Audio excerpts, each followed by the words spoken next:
I'm gonna do an experiment with this air horn at Lake Tobesofkee, and there I'm gonna try and we're gonna test the speed of sound. I call this area of the lake echo basin because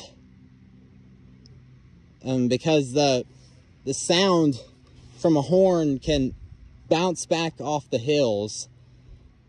I've actually done this before with some kind of horn, which it worked, and I'm just gonna show you. 3, 2, 1.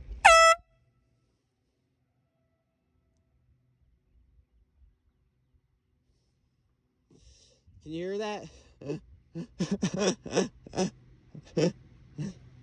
This is why it's called echo basin. Because the sound can bounce off the walls.